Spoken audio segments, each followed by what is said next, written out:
इस वीडियो में हम देखने वाले हैं वार्षिक परीक्षा सत्र 2022-23 के लिए कक्षा 8वीं विषय विज्ञान के लिए पेपर। कैसा पेपर आएगा और कैसे क्वेश्चंस होंगे, ठीक है? पूरा पैटर्न मैं आपको समझाने वाला हूँ इस वीडियो में। तो यहाँ पर आप देख सकते हैं कि जो आपका पेपर पूछा जाना है उसमें 60 अंक का पेपर आएगा, जो आपको ढाई घंटे में सॉल्व करना रहेगा, ठीक है? तो पूरा पैटर्न इसी प्रकार से रहने वाला है आपका। तो सभी प्रश्नों को हम देख लेते हैं। देखिए यहाँ पर सबसे पहले इस प्रकार से आपका खंड आ रहेगा, जो कि आपका 60 अंक का है, जिसमें सबसे पहले आपके 10 नंबर के वस्तुनिष्ठ प्रश्न होंगे, ठीक है? तो आपको सभी को कंप्लीट कर लेना है जो मैं आपको बता रहा हूँ, और साथ ही आप और भी पढ़ाई करते रहिए। देखिए, बहुविकल्पीय प्रश्न यहाँ पर देखिए 1 से 10 तक रहेंगे, 10 नंबर के होंगे। पहला प्रश्न है, जंतुओं के भोजन का स्रोत क्या है? तो जंतु कैसे भोजन करते हैं? जंतु हरे पेड़ पौधों से भोजन लेते हैं। जैसे कि हम सब देखते हैं कि जो जंतु होते हैं, जैसे बकरियां होती हैं, जैसे हिरण होते हैं, वो क्या करते हैं, डायरेक्ट ही जो घास वगैरह है वो हरे पेड़ पौधों को खाते हैं। हम भी कहीं ना कहीं उनसे ही जो भोजन बनाया जाता है वो हम खाते हैं। जैसे कि जो फसलें उगती हैं, फसलें भी तो पेड़ पौधे होते हैं, उनसे जो भोजन आता है वो हम खाते हैं, ठीक है? और कई जो होते हैं जंतु अन्य जंतुओं को खाते हैं, जैसे शेर है, कई अन्य जंतुओं को खा लेता है, हिरण को खा लेता है। जैसे कई लोग मांसाहारी भी होते हैं, तो वो भी अन्य जंतुओं को खाते हैं। तो इस प्रकार से हरे पेड़ पौधों और अन्य जंतुओं से हम जो है भोजन प्राप्त करते हैं, यानी जंतु भोजन प्राप्त करते हैं। इसमें सा ऑप्शन जो है उपरोक्त दोनों हो जाएगा, क्योंकि दोनों से ये प्राप्त करते हैं। अगला प्रश्न हम देखते हैं। चलिए अगला प्रश्न देखिए, चीनी को अल्कोहल में परिवर्तित करने के प्रक्रम का नाम है। चीनी चीनी यानी जो शक्कर होती है, शक्कर को अल्कोहल, अल्कोहल समझ रहे हैं ना, अल्कोहल, ठीक है? इसमें परिवर्तित करने का जो प्रक्रम है वो किण्वन विधि होती है, ठीक है? किण्वन की प्रक्रिया के द्वारा इसको बदला जाता है। तो इसमें सा ऑप्शन करेक्ट आंसर हो जाएगा। अगला देखिए, कांच की छड़ को रेशम से रगड़ने पर उसमें उत्पन्न होता है। तो अब इसमें देखिए तीसरा जो क्वेश्चन है, कांच की जो छड़ होती है उसको आप रेशम से रगड़ेंगे, ठीक है? रेशम से रगड़ेंगे तो उसमें धनावेश उत्पन्न होगा, ऋण होगा, या उपरोक्त दोनों होंगे? तो हमेशा याद रखना, कांच की जो छड़ होती है उसको रेशम से रगड़ने पर धनावेश यहाँ पर उत्पन्न होता है। तो इसमें ऑप्शन करेक्ट आंसर हो जाएगा। अगला देखिए, मानव शरीर में आयरन की कमी होती है, किससे होती है? तो मतलब किस में होती है? तो लाल रक्त कणिकाओं, ठीक है? आयरन की जो कमी है लाल रक्त कणिकाओं में होती है। तो ऑप्शन इसमें करेक्ट आंसर हो जाएगा। उसके बाद देखिए, प्राकृतिक संसाधनों को कितने वर्गों में बांटा गया है? तो देखिए, प्राकृतिक जो संसाधन होते हैं उन्हें दो वर्गों में बांटा गया है, ठीक है? तो इसमें ऑप्शन करेक्ट आंसर हो जाएगा, ठीक है? तो प्राकृतिक संसाधनों को कितने वर्गों में बांटा गया है? दो वर्गों में बांटा गया है। अब मैं दो वर्ग आपको बता देता हूँ कौन कौन से होते हैं। एक अनवीकरणीय, ठीक है? एक होता है नवीकरणीय। अब इनको समझ लीजिए थोड़ा, मैं बता देता हूँ, हो सकता है आपका डिटेल में भी पूछ ले, ठीक है? तो इसमें देखिए दो प्रकार से संसाधन होते हैं, अनवीकरणीय, नवीकरणीय। नवीकरणीय का मतलब जिनका नवीनीकरण करा जा सकता है, जिनको हम फिर से जो है उनका उपयोग कर लें, फिर से कितना भी करते जाए, मतलब वो खत्म नहीं होंगे, उनको फिर से हम नवीनीकृत कर सकते हैं, जैसे कि सौर ऊर्जा है, ठीक है? और अनवीकरणीय होते हैं जैसे पेट्रोल डीजल है, इनका यदि एक बार इनकी खपत हो गई तो फिर से उन हम नहीं प्राप्त कर सकते, उनको बनने में लाखों हजारों वर्षों की प्रोसेस रहती है। तो अनवीकरणीय वो होते हैं, जैसे पेट्रोल हो गया, ईंधन जो होते हैं, जैसे आपने एक बार ईंधन का उपयोग कर लिया फिर नहीं प्राप्त कर सकते उसको, ठीक है? वो खत्म ही हो जाएगा, ठीक है? लेकिन सौर ऊर्जा नवीकरणीय है, उसको नवीनीकृत कर सकते हैं। तो इस प्रकार से दो प्रकार के होते हैं प्राकृतिक संसाधन। किसी भी पदार्थ के दहन के लिए कौन सी गैस अनिवार्य होती है? ठीक है, तो किसी पदार्थ के दहन के लिए कौन सी गैस अनिवार्य होती है? ऑक्सीजन, ठीक है? आपने देखा होगा कि कोई भी जो वस्तु है वो ऑक्सीजन की उपस्थिति में ही जलती है। यदि ऑक्सीजन अनुपस्थित है तो वो नहीं जलेगी। जैसे कि आप सब देखते हैं, जो कि एक दीपक आपने लिया या मोमबत्ती आपने ली, एक मोमबत्ती जल रही है, ठीक है? उसको उसके ऊपर आपने यदि गिलास से ढक दिया तो वो बुझ जाएगी, ठीक है? कुछ समय बाद बुझ जाएगी, क्योंकि इसकी जो ऑक्सीजन है इसके अंदर वो सभी समाप्त हो जाएगी, ठीक है? जो ऑक्सीजन इसके अंदर है वो समाप्त हो जाएगी, जिसके कारण वो बुझ जाती है, ठीक है? तो इसलिए ऑक्सीजन जो है दहन के लिए आवश्यक होती है। अगला देखिए, जंतु खालिस्तान विधियों द्वारा प्रजनन करते हैं। तो जंतु दो प्रकार की विधियां होती हैं, एक होती है लैंगिक जनन की विधि, एक होती है अलैंगिक जनन, ठीक है? दो प्रकार की विधियां होती हैं, इनके द्वारा जनन करते हैं, प्रजनन करते हैं, ठीक है? तो इसमें दो ऑप्शन हो जाएगा। अगला देखिए, कार्य करने के लिए धक्का या खिंचाव लगता है, उसे क्या कहते हैं? जो कोई कार्य आप करते हैं तो धक्का या खिंचाव लगाया जाता है, ठीक है? जैसे कोई भी आपने यहाँ पर बॉक्स रखा हुआ है, इसको यदि आप खींचेंगे इस तरफ, ठीक है? रस्सी बांध लिया आपने, ठीक है? आप क्या कर रहे हैं? खींच रहे हैं इसको, ठीक है? इसको खींच रहे हैं, तो यहाँ पर क्या लग रहा है? बल लग रहा है, ठीक है? हमेशा बल कार्य करता है। यदि आप इस प्रकार इस तरफ खड़े हैं, ठीक है? इस तरफ खड़े हुए हैं और इसको क्या कर रहे हैं? इसको आप क्या कर रहे हैं? इसको धक्का दे रहे हैं, मतलब धकेल रहे हैं, धक्का दे रहे हैं। तो यहाँ पर देखिए दोनों ही स्थितियों में कार्य करना पड़ता है तो वहाँ पर बल लगता है, ठीक है। उसे क्या कहते हैं, जो खिंचाव लगाया जाता है या जो धक्का लगाया जाता है उसे क्या कहते हैं, बल कहते हैं। तो इसमें सा ऑप्शन हो जाएगा, ठीक है। मैं समझा के भी बता रहा हूँ ताकि आपसे किसी के इर्द-गिर्द क्वेश्चन आता है तो वो आपसे बन जाए, ठीक है। तो घर्षण बल प्रकार के होते हैं, घर्षण बल कितने प्रकार के होते हैं, ठीक है। तो यहाँ पर देखिए 3 प्रकार के होते हैं, ठीक है। तो याद रखिएगा घर्षण बल कितने प्रकार के होते हैं, 3 प्रकार के होते हैं। चलिए अगले प्रश्न की तरफ बढ़ते हैं। क्वेश्चन नंबर 10 है आपका, लास्ट प्रश्न है जो ऑब्जेक्टिव का। 20 हर्ट्ज से कम आवृत्ति की ध्वनि को खालिस्तान कहते हैं।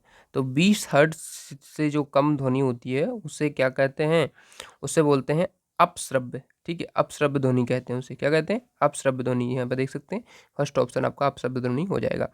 अब देखिए यहाँ पर मैंने सभी ऑब्जेक्टिव क्वेश्चन आपको कंप्लीट करा दिए हैं। अब हम देखते हैं लघु उत्तरीय प्रश्न जो आपके पेपर में पूछे जाने ना। पेपर में आपके 11 से 20 तक के लघु उत्तरीय प्रश्न पूछे जाएंगे जो कि आपके, ठीक है, यहाँ पर इस प्रकार से होंगे। यहाँ पर देखिए क्वेश्चन नंबर 11 है, धान को शीत ऋतु में क्यों नहीं उगाया जा सकता है। तो देखिए धान को उगाने के लिए बहुत अधिक पानी की आवश्यकता होती है, इसे शीत ऋतु में नहीं उगाया जा सकता, इसे केवल वर्षा ऋतु में, क्योंकि पानी बहुत अधिक मात्रा में चाहिए होता है और पानी शीत ऋतु में उतना उपलब्ध नहीं करा सकते, क्योंकि यदि बोरवेल से उतना उपलब्ध कराएंगे तो उतना ज़मीन में उतना भी है नहीं, क्योंकि अभी तो पानी की कमी होती है, ठीक है। लेकिन बारिश की जो ऋतु होती है वहाँ से वर्षा जो होती है उसके कारण खेत भर जाते हैं, जिसके कारण हम वहाँ पर कर सकते हैं। तो इस प्रकार से याद रखिएगा। अगला देखिए 12वां क्वेश्चन है, सूक्ष्म जीवियों के मुख्य वर्ग कौन कौन से हैं। तो सूक्ष्म जीव क्या होते हैं, ऐसे जीव जिनसे हमें क्या होता है, जो हमें लाभदायक भी होते हैं और कभी कभी हानिकारक भी होते हैं, जो हमें दिखाई नहीं देते। सूक्ष्म का मतलब है जो बहुत ही छोटे होते हैं, जिन्हें हम सूक्ष्मदर्शी से ही देख सकते हैं। जैसे कि कई प्रकार के जीव होते हैं, जीवाणु होते हैं, बैक्टीरियाज होते हैं, ठीक है, वायरस होते हैं, ठीक है, उन्हें हम सूक्ष्मदर्शी से ही देख सकते हैं, ठीक है। तो वो होते हैं जैसे कि कई सारे कवक, शैवाल होते हैं, विषाणु होते हैं, ये सब याद रखिएगा। जीवाणु होते हैं, कवक होते हैं, प्रोटोजोआ होते हैं, शैवाल होते हैं, ये अलग अलग वर्ग होते हैं सूक्ष्म जीवों के, ठीक है। जैसे जीवाणु रहते हैं, बैक्टीरिया, इसमें कई प्रकार के बैक्टीरिया आ जाएंगे, कई प्रकार के कवक आ जाएंगे, प्रोटोजोआ आ जाएंगे, ठीक है, अलग अलग वर्ग रहते हैं। और विषाणु जो वायरस होते हैं, इनके कारण हमें जो है जुकाम होता है, जो, ठीक है, वायरस होता है जिसके कारण, ठीक है, ऐसे याद रखना आपको, ठीक है। क्वेश्चन नंबर 13 देखिए, एल्यूमिनियम की जो पन्नी है उसका उपयोग खाद्य सामग्री लपेटने में किया जाता है, ऐसा क्यों किया जाता है। आपने देखो जो मिठाई की जो मिठाई आती है उसमें आप देख सकते हैं जो एल्यूमिनियम इस प्रकार से लगी होती है, इसमें आपने देखा होगा, कई बार देखा होगा, जो पन्नी है उसके ऊपर लगा देते हैं। तो खाद्य सामग्री को लपेटने में इसलिए इसका उपयोग किया जाता है क्योंकि इसे आसानी से मोड़कर खाने को अच्छी तरह बंद किया जा सकता है, जिससे बाहर वायु एवं संदूषक पदार्थों का भोजन पर कोई दुष्प्रभाव नहीं होता है। इससे भोजन सुरक्षित और कुछ देर तक गर्म भी रहता है, इस प्रकार से, ठीक है, इसलिए किया जाता है। अगला देखिए क्वेश्चन नंबर 14, क्या हम अपने सभी प्राकृतिक संसाधनों का निरंतर उपयोग कर सकते हैं।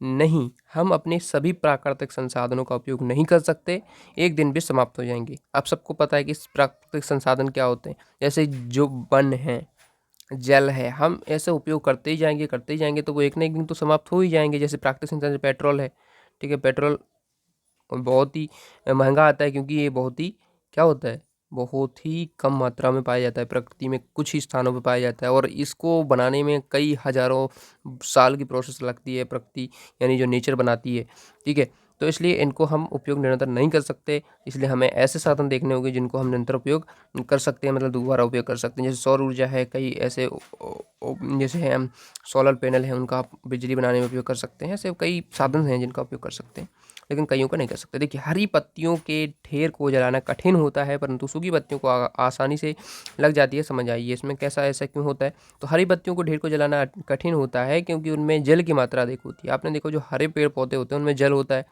ठीक है, जो पत्तियां होती हैं उनमें क्या होगा, जल होगा। हरी पत्तियां हैं उनमें जल होगा। अब जब पत्तियां हरी होगी उनमें जल होगा तो क्या होगा, हरी पत्तियां हैं उनमें जल होगा तो वो जलेंगी नहीं, क्योंकि पानी की उपस्थिति है और पानी जो है जल आग को नहीं लगने देता। परंतु सूखी पत्तियों में आग आसानी से लग जाती है क्योंकि इनमें जल की मात्रा जो है तक कम होती है, मतलब होती ही नहीं है, बहुत कम होती है। अगला देखिए क्वेश्चन नंबर 16, क्या द्रव भी विद्युत चालन करते हैं। द्रव का मतलब होता है ऐसे पदार्थ जो बहते हैं, जैसे कि पानी है, ठीक है, जैसे पानी आपने रखा एक बीकर में या गिलास में, ये पानी, ठीक है, ये बहने वाले जो पदार्थ हैं आपने ऐसे यहाँ पर डाल दिया तो वो बह जाएंगे ऐसे। तो क्या द्रव भी विद्युत चालन करते हैं। तो हाँ करते हैं। कुछ द्रव होते हैं जैसे नलों का पानी, ठीक है, जो गंदा पानी होता है वो विद्युत का चालन करेगा क्योंकि उसमें आयंस होते हैं जिसके कारण उसमें इलेक्ट्रिसिटी प्रवाहित होती है, ठीक है। नींबू का रस होता है, अम्ल होते हैं, कई प्रकार क्षार होते हैं, लवण होते हैं, ये विद्युत का चालन करते हैं, याद रखिएगा, ठीक है। अगला देखते हैं, अगला प्रश्न कौन सा है, क्या आप बता सकते हैं कि चूजे और इल्ली जो कैटरपिलर होते हैं किस प्रकार जन्म लेते हैं?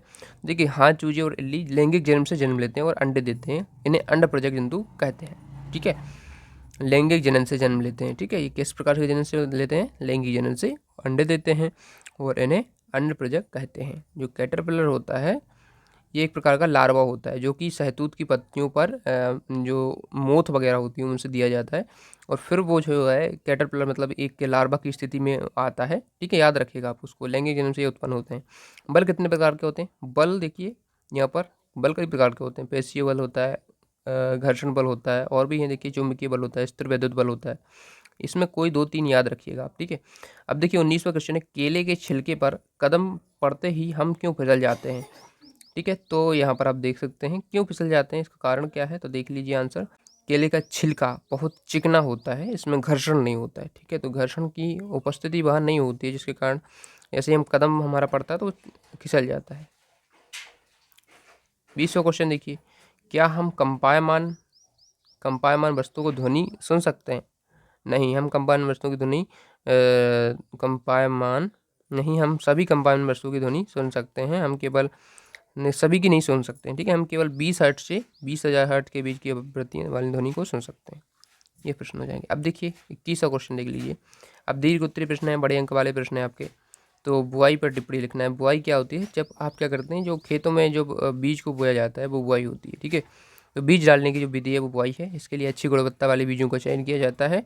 मतलब चयन मतलब उसको अच्छी गुणवत्ता वाले, मतलब ऐसे ख़राब बीज नहीं हम लेंगे, अच्छे वाले जो बहुत अच्छी क्वालिटी के होंगे। ठीक है, साफ करके स्वस्थ बीज होते हैं उन्हें। ठीक है, ये बीज अधिक उपज देते हैं। ठीक है, बीजों की बुआई के लिए परंपरागत औजार को उपयोग में लाते हैं, या फिर कई लोग हाथ से भी करते हैं बुआई। ठीक है, कीप के आकार का वो औजार होता है, ये औजार से हो रही है तो इसमें से होकर बीज के 2-3 नुकीले सिरे पाइप से होकर गुजरते हैं। ये सिरे मिट्टी को भेद कर बीज को स्थापित कर देते हैं। आजकल बुआई ट्रैक्टर द्वारा संचालित सीड ड्रिल से होती है। ठीक है, और कई जगह पर भी हाथों से भी बुआई करते हैं। इस प्रकार से आप इसको लिख सकते हैं और अपने हिसाब से भी लिख सकते हैं। 22वां क्वेश्चन देखिए, फैक्ट्रियों और आवास की मांग की आपूर्ति हेतु वनों की अनवरत कटाई हो रही है, मतलब कटते ही जा रहे हैं, रुक नहीं रहे हैं। क्या इन परियोजनाओं के लिए वृक्षों की कटाई न्यायसंगत है? देखिए आप सबने देखा कई प्रकार की फैक्ट्रियां लगती हैं, तो उस जगह को खाली करने के लिए, वहाँ पर रोड बनाने के लिए कई प्रकार के ऐसे कार्य होते हैं, सड़कें बनाने के लिए, रेल की पटरियों को लगाने के लिए, मतलब यहाँ से वहाँ ले जाने के लिए कई प्रकार के ऐसे कार्य होते हैं जिनमें फैक्ट्रियों की स्थापना के लिए वहाँ पर वन को काट दिया जाता है, जिसके वजह से क्या वनों की अनावरत कटाई हो रही है। ऐसी हो रही है, मतलब लगातार कटाई होती जा रही है, जिसके कारण वन बहुत ही कम होते जा रहे हैं। तो यह जो मतलब ये सही है, न्याय संगत का मतलब ये सही है कि गलत है? तो आप सबको बताइए कि गलत है, क्योंकि देखिए यदि पेड़ ऐसे ही कटते रहे और लगेंगे नहीं तो जिसके कारण क्या होगा, ग्लोबल वार्मिंग की समस्या उत्पन्न हो जाएगी, तापमान बढ़ जाएगा, जिसके कारण ठीक है कई प्रकार की समस्या उत्पन्न हो जाती हैं। आप सबको पता ही है, तो आप सब इसको पढ़ लीजिए और इसको नोट कर लीजिए। अगला देखिए, कोयला हमें कहाँ से प्राप्त होता है, ये कैसे बनता है? तो कोयला हमें ज़मीन के अंदर से प्राप्त होता है। ठीक है, बाढ़ जैसे प्राकृतिक विक्रमों के कारण वन मृदा के नीचे दब जाते हैं। ठीक है, जो वन होते हैं, जो जैसे बाढ़ आई या पर भूकंप आया, कुछ भी आया, तो जो वन है, वन के बड़े बड़े मतलब वन जो है एक मृदा मृदा की परतें हैं उसके नीचे चले जाते हैं। ठीक है, अब वो वहाँ पर चले जाएंगे तो उनका क्या होगा, नीचे दब जाते हैं। ठीक है, अब मृदा में जम जाने के कारण संपीड़ित हो जाते हैं। जैसे जैसे गहरे होते हैं जाते हैं, इनका ताप भी बढ़ता जाता है, मतलब मृदा के अंदर पृथ्वी के अंदर ताप बढ़ता जाता है। उच्च ताप दाब के कारण पृथ्वी के अंदर मृत पेड़ पौधे धीरे धीरे कोयले में परिवर्तित हो जाते हैं। ठीक है, जो मृत पेड़ पौधे रहते हैं ये क्या होते हैं, कोयले में परिवर्तित हो जाते हैं। मुख्य रूप से इसमें कार्बन होता है, यह प्रक्रम कार्बनीकरण कहलाता है। तो इस प्रकार से इसको लिख सकते हैं। अंतिम प्रश्न देख लीजिए आपका इस पेपर का, क्या आपने कभी भोजन पकाने वाले तेल को आग पकड़ते देखा है? जब तलने वाला बर्तन लंबे समय तक जलते हुए स्टोव पर रखा रहता है तो हाँ, ऐसा होता है। क्योंकि आपने देखा होगा जब आप क्या करते हैं, सब्जी जब बनाई जाती है, आपने देखा होगा तो क्या होता है, जो तेल है कभी कभी आग पकड़ लेता है जो।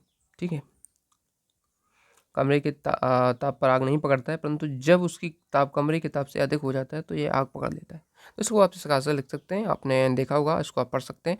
चलिए मिलते हैं नेक्स्ट वीडियो में। आपको वीडियो पसंद आया होगा, लाइक कर लीजिए। साथ ही इसका PDF यदि डाउनलोड करना चाहते हैं तो हमारी वेबसाइट का लिंक डिस्क्रिप्शन में है, या फिर आप जानकारी टीच, ठीक है, गूगल पर सर्च करेंगे, ठीक है, आपको PDF मिल जाएगा इसका और वहाँ से आप इसको पढ़ सकते हैं। Thanks for watching.